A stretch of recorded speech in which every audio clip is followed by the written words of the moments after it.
Comment faire de la corde à sauter? Dit comme ça peut paraître un peu bête parce que c'est censé être le truc qu'on faisait quand on était petit, qu'on a fait sans réfléchir et qui nous est resté plus ou moins. C'était facile parce que quand on était jeune, même très jeune, on apprenait les choses beaucoup plus facilement. Maintenant, si on aimerait se mettre à la corde à sauter et qu'on n'a pas pratiqué depuis des années, c'est là qu'on voit que ça devient un peu plus compliqué. Donc on se dit qu'on aimerait bien quelqu'un qui puisse à nouveau nous dire comment faire et nous réapprendre les bases. Ça tombe bien, cette vidéo est là pour ça. Dans cette vidéo, je vais vous guider à travers 5 étapes dans lesquelles vous allez pouvoir maîtriser votre corde et surtout commencer à faire vos premiers sauts. On va faire ça ensemble, alors prenez votre corde, c'est parti. Étape numéro 1, le choix de la corde. Avec quelle corde est-ce qu'on doit commencer à sauter à la corde? Est-ce qu'on doit prendre une corde normale, une corde lourde, une corde de CrossFit? La réponse est on s'en fout. Oui, on s'en fout. Pourquoi? Parce que tout ce qui concerne le matériel, c'est des détails qui vont venir après, une fois que vous aurez enfin commencé à maîtriser votre corde et que vous saurez sauter et pas avant. Donc pour commencer, vous prenez le premier truc qui vous tombe sur la main, une corde, une rallonge, n'importe quoi, ça fera très bien l'affaire, croyez-moi. Bon, c'était du rapide, mais maintenant que vous avez votre corde, on va passer à l'étape numéro 2, comment la régler. Étape numéro 2, régler sa corde. C'est la première chose à faire une fois que vous avez votre corde à sauter. Pourquoi? Parce qu'une corde mal réglée, ça peut vite influencer la manière dont vous allez sauter. J'y ai même consacré une vidéo entière et complète. Si vous voulez aller jeter un petit coup d'œil, la vidéo va apparaître ici. Mais pour l'instant, vu qu'on est débutant, on va commencer par la manière standard de régler sa corde. Il y a deux manières de régler votre corde. La première, plutôt standard, ça va être de venir mettre, lorsque vous écrasez le pied ici, tendre la corde.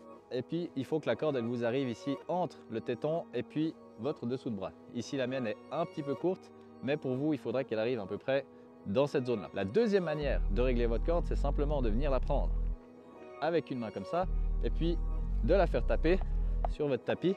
Et puis ici, on doit en gros déjà prendre une position comme si on sautait à la corde et simplement entendre un tout petit clic. D'accord? Et ce qu'on veut éviter, c'est que ça fasse des grosses traînées au sol. Là, c'est que votre corde est trop longue, ou que ça fasse pas de bruit du tout et que ça tourne dans le vide. Là, votre corde serait trop courte. Donc avec une corde bien réglée, on doit simplement entendre un léger clic quand elle nous passe dessous. D'accord?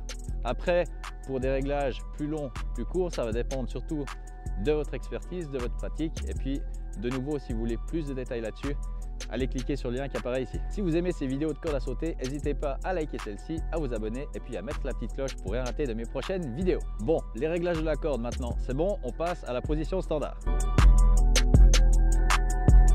Étape numéro 3, la position standard. De nouveau, comme il n'y a pas une manière de régler la longueur de sa corde, il n'y a pas non plus une bonne manière d'avoir une position fixée. Évidemment, c'est une chose qui va évoluer aussi, mais de nouveau, comme on est débutant, je vais quand même vous montrer une position standard pour débuter en corde à sauter. Donc, pour votre position standard, le point numéro 1, ce sera le regard qui sera au loin.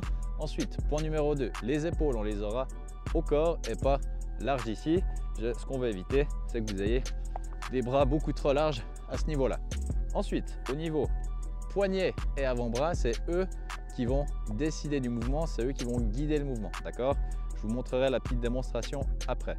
Point numéro 4, au niveau du tronc, on va venir quand même engager un petit peu les abdos, pas être tout mou ici et subir nos sauts de corde, donc tonique au niveau du tronc.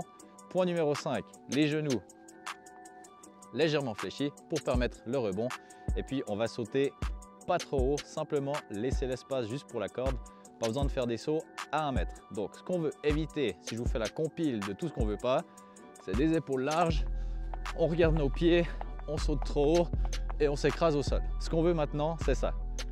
Regard au loin, les épaules au corps, les avant-bras et poignets guident le mouvement, engagé au niveau du tronc, légère flexion au niveau des genoux, et puis on saute juste ce qu'il faut pour laisser passer la corde. Bien, maintenant qu'on a notre position de base, on peut commencer à sauter.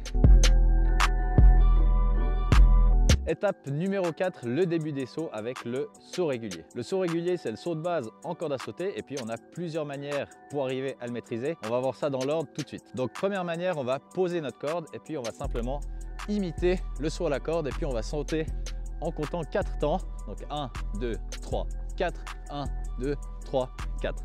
Ça va être la première phase pour apprendre le saut régulier. Ce qu'on va vouloir éviter, c'est le double saut.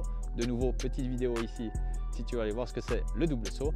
Mais pour ce saut régulier, on commence par un saut tempo sans corde. Étape numéro 2, tu vas prendre ta corde, mais sur le côté. Et puis, comme on avait fait pour régler sa corde, on va juste laisser cliquer le saut, mais là on va aussi compter nos 4 temps. 1, 2, 3, 4, 1, 2, 3, 4. Et à chaque fois, je vais intercaler le saut avec la corde, comme si je sautais, mais simplement que ma corde sera à côté. Et puis étape numéro 3, ça va être la pyramide de 10, où on va à chaque fois faire un saut. Une fois que c'est validé, on va faire 2 sauts, 1, 2, et ainsi de suite jusqu'à 10. Évidemment, le but ce sera d'arriver à faire un perfect jusqu'à 10, et tant que on se prend les pieds sur un 5e, 6e saut, on recommence la boucle à 0. Maintenant que vous maîtrisez le saut régulier, on va mettre ça en place avec un mini entraînement qu'on va faire tout de suite.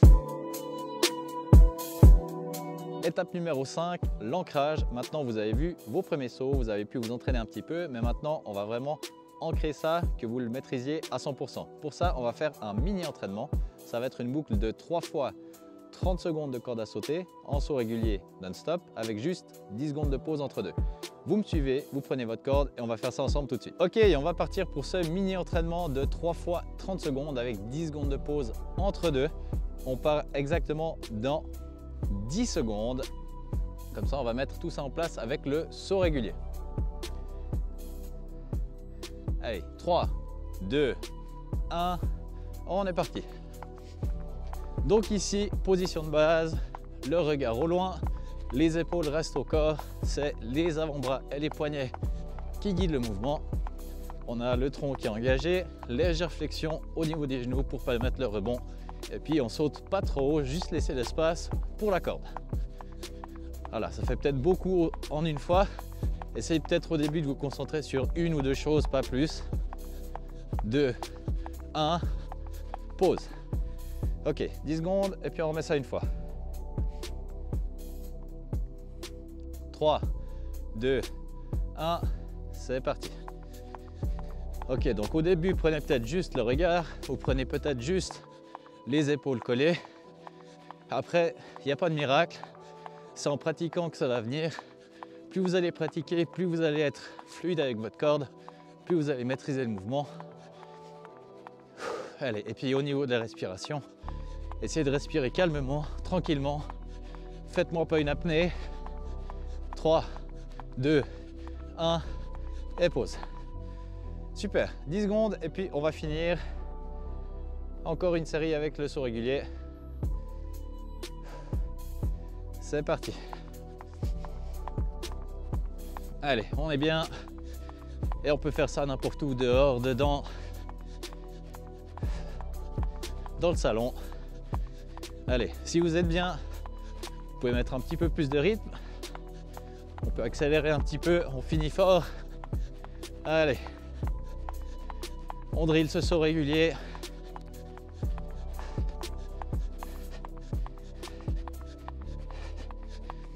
Ok, super.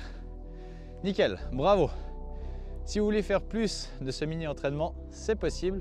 Ici, on n'a fait qu'une fois la boucle, mais si vous voulez, on peut la faire encore une fois, 2 fois, 3 fois. J'ai fait dans cette vidéo ici une petite partie spéciale mini entraînement où j'ai fait cette boucle 3 fois. Donc, n'hésitez pas à aller jeter un coup d'œil, c'est guidé, c'est avec moi. Donc, c'est avec plaisir que je vous suis dans cette autre vidéo. Maintenant, si vous voulez mettre encore plus en pratique tout ça, vous pouvez directement attaquer avec un entraînement spécial débutant qui vous prendra moins de 10 minutes. Il va apparaître là-haut dans le coin, donc n'hésitez pas à enchaîner avec ça tout de suite. Comme ça, vous gardez la machine en route. Et puis sinon, vous pouvez rejoindre mon programme découverte qui va vous permettre pendant une semaine de recevoir un mail par jour où vous aurez soit des entraînements, soit des conseils actifs par rapport à un mode de vie actif. Donc n'hésitez pas à jeter un coup d'œil, vous avez juste à m'envoyer votre mail et vous recevrez tous ces mails pendant une semaine. Merci de m'avoir suivi jusqu'ici et on se retrouve bientôt pour de nouvelles vidéos. Allez, ciao!